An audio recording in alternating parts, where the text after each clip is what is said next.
As Nigeria joins other countries of the world to observe this year's 16 days of activism against violence against women and the girl child, a non-governmental organization, Gender Mobile Initiative, has called on President Bola Ahmed Tinubu to urgently sign into law Sexual Harassment Prohibition Bill in tertiary institutions.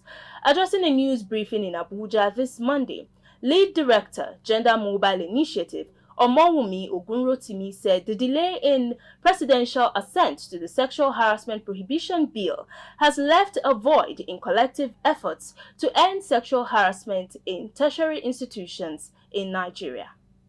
According to statistics, 70% of female graduates from Nigeria's tertiary institutions have been subjected to sexual harassment. These distressing figures represent life experiences of countless young women whose educational journey has been marred by the menace.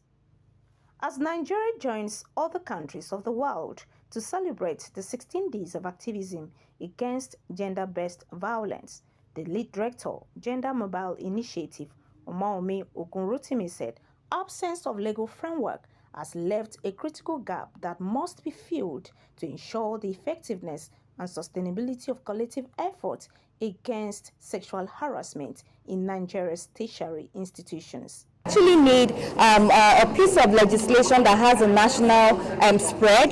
So, for example, the Criminal Law of Lagos State, I think Section 282 provides for sexual harassment. But of course, we have just about 3 sections addressing sexual harassment. There are no provisions for grievance redress mechanisms. There are no provisions, clearly articulating what sexual harassment means. There are no provisions actually to compensate victims or survivors of sexual harassment. So, I would say that this bill is, really important because, again, one of the core objectives of the bill is to actually ensure that there is promotion and protection of, educator-student relationship, what we call the fiduciary relationship. Sexual harassment in tertiary institution is gradually becoming a pandemic, and there's an urgent need for collective action.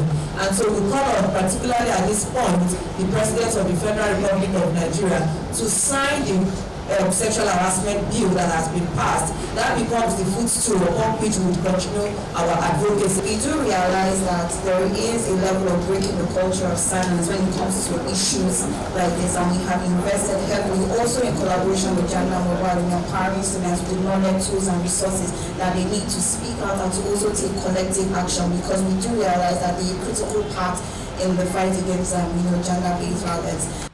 As a female student, we eagerly anticipate the strengthening of institutional mechanisms to address sexual harassment in our tertiary institution. It is through robust institution frameworks that we can ensure a safer and more conducive learning environment for all female students. But like I said, you need a sexual harassment policy that is gender responsive. The student must feel confident to make a complaint. The students must be assured that the university administration has a zero tolerance. It should not be afraid that the lecturers are going to pick on her. So in the University of Abuja, we're working seriously on that. We have dismissed some staff, professors recently. So the Vice Chancellor is committed. Other stakeholders said sexual harassment in tertiary institutions are underreported and it reduces the integrity of students.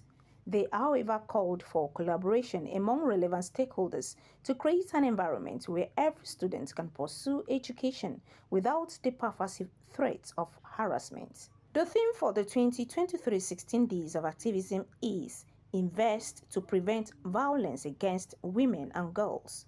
The theme focuses on the importance of financing different prevention strategies to end violence against women and girls. Imefon Okon reporting for Clever News.